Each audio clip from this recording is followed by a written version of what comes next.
y'all doing, guys? Welcome to Cheetah Fitness. My name's Andy, and Lord, I love to train, I love to lift, and help others in their fitness goals. Welcome to Cheetah Fitness, guys. Great gym. Also have a great manager, great trainer, Cheetah Wilson. But right now, I just want to give a shout out to my boy Alex. Great trainer, great dude. Always going 110%, always. Passion and love with these people. Always there putting in 100% for all of them, man. Guys, check them out, man. Something serious. Later. My name is Hashim Campbell. I'm here to talk about Jim Kelly Fitness.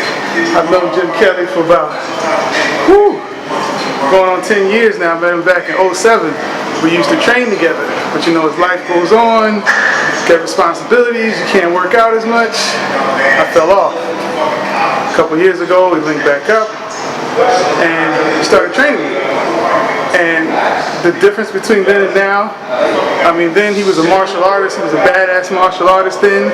He's still a badass martial artist now, but now he's nationally certified. His intensity level is sick, it's out of this world. I mean, if you're really trying to get back in shape, this is the man you need to see. He's going to get your nutrition right, he's going to get you working out, he's going to get you feeling good about yourself. I mean, it's just amazing what I've seen him do with people. I can't say too many good things about him, you know? So definitely come check him out when you get a chance. Jim Kelly Fitness. Hashim Campbell, I'm out. Actually, for me, fitness is spirituality. You know, some people see the gym as a refuge. Some people see the gym as a way out. Some people see, you know, the gym as their home. But for me, the gym is like a church. You know, I'm a very spiritual person. And, you know, you can have fellowship with God anywhere. And my number one temple is my body. My body's my temple. So, I'm always with God. And I believe that in order to really get the health you want, in order to really get the body you want, you need to really be focused on your mindset and really allow for the Creator to give you the guidance and the inspiration and the vision. So fitness is very spiritual for me, and my purpose, which I've discovered not too long ago in this world, is to be a healer and a teacher. And I'm a nationally certified trainer. I've been studying martial arts for much over a decade, and I've always been involved in the fighting arts and boxing since I was a child. Everything that we're put here for is definitely for a reason, and these opportunities that we're given, they're not by chance, you know. I'm not a believer in luck. I'm all about divine intuition, and I know there are no coincidences. Coincidence just means that, you know, we're on the right path. And you know, part of my path and part of the things I want to do is to get more fruits and vegetables in the hood, you know. And I grew up in the Bronx, you know, White Plains Road, 241st, Wakefield, Little Jamaica, you know, and seeing stores where, you know, they have everything but fruit, you know, and this is in the Northeast Bronx, you know, the borderline of Westchester County. So you would expect,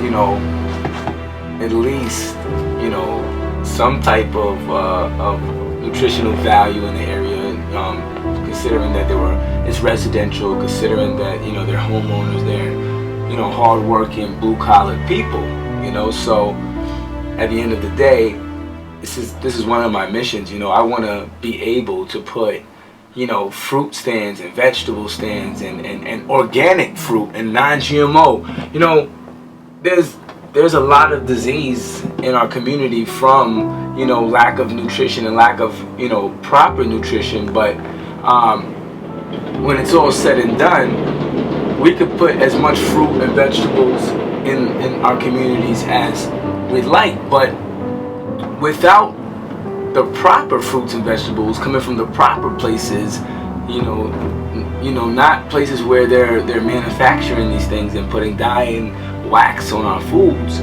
we're really not going to get the proper nutrition.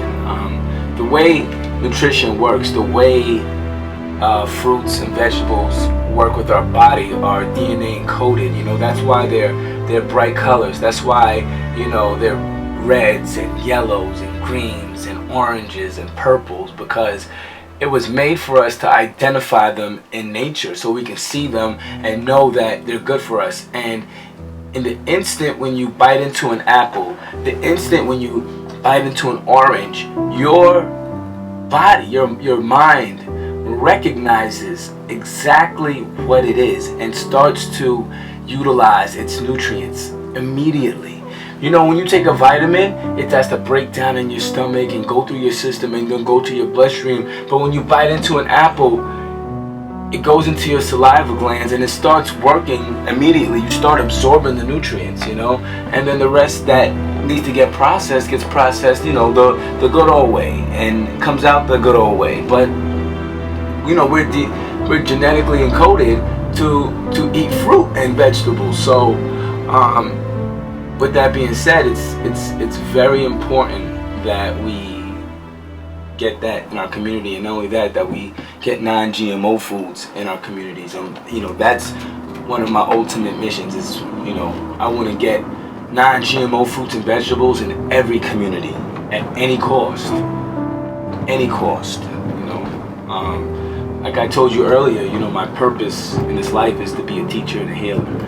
And based upon that, I think that will only suffice for a small part of my purpose, but it will be a great victory once I get that done. I've been practicing Goju karate and other martial arts, a little bit over a decade, maybe last 13, 14 years of my life, and which includes boxing and different things. But I've been working out almost every day of my life since the last 15 years.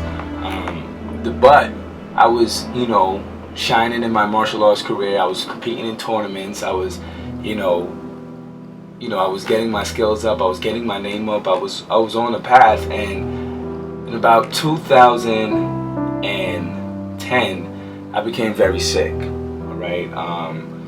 My feet were swollen like grapefruits. I looked like I could have been in an old person's home. I was on a cane. I was, I could barely get out of bed, but I had to finish my master's degree in education, so I had student teaching to do. And I also had a daughter coming, my first child, so I was, I had to step up, so I had to work full-time as a supervisor, and I had to do that. So I was taking, anywhere between 1,000 to 2,000 milligrams of ibuprofen daily, just to get up and get to the cane. So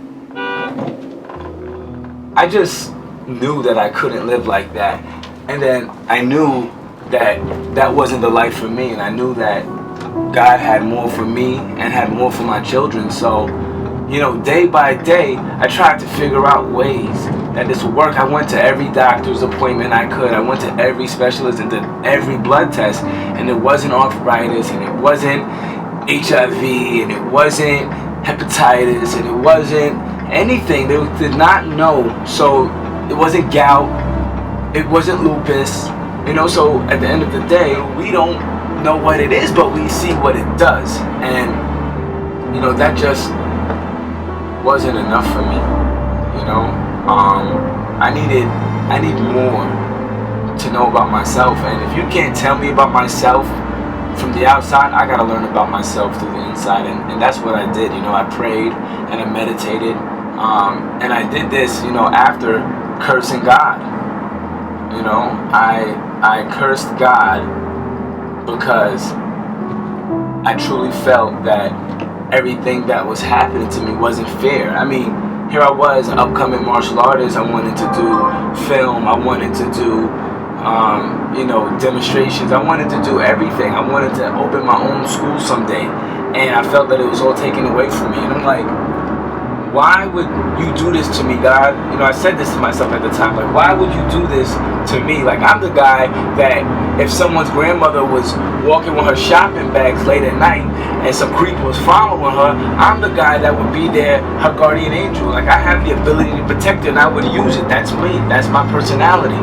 Why would you take that away from me? And now I realize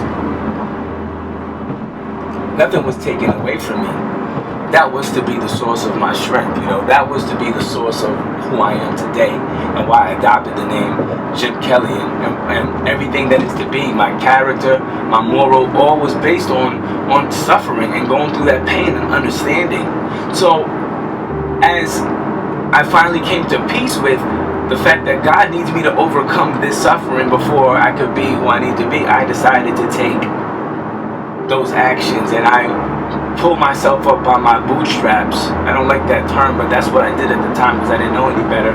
And I took my butt to the gym, and I went in the pool, and I started practicing my martial arts, and I lifted light weights, and I did a little bit of cardio, and I would go in the hot tub, I would go in the sauna, I would go in the pool, I would go in the hot tub, and I would leave the gym in severe pain. I'll be aching and aching and aching, and I would still have to take ibuprofen. I would still have to do these things, but eventually, it came to pass that I was healing myself internally and externally, and once the healing kicked in, I got my butt back in the dojo, and I ranked up, and I got back into, fighting and felt good, breaking boards and the whole nine, and it really was a great victory for myself. Also, at that time, I had got a better job. I was working a lot of overtime, and I was working with some rough, tough kids, so it all worked out because I healed myself, and I was in a position where I could teach these kids, but these kids had to respect me. They wouldn't respect somebody with grapefruit feet and a cane, So it all worked out. After overcoming that, and I spent years just like focusing on myself and continuing to build my body, and I never went back to the martial arts in terms of like formal training, but I still worked out and I still trained every day, and it was a very, very good time in my life. I kept on progressing in my career. I kept on discovering more means for health and fitness, and then when I was working at Westchester Medical Center, because of my dedication to the gym, I started a gym group, and I realized that through the use of motivational interviewing, which I learned through working in the mental health field and through my studies in the mental health counseling field, I was able to really bring people to work out and get people who are mentally ill to get out of bed and to meet me at the gym on their own accord. So I said, you know what? I want to pursue this, and I did. After pursuing 2 master's degrees, achieving one fully, and leaving just a practicum remaining in one of them, I switched my career to coaching, personal training, health, fitness, and nutrition advising, and it has been so enriching because I've been able to use everything that I've learned in my life, my own pain, my own knowledge, my own skills, and just my innate desire to help people to succeed.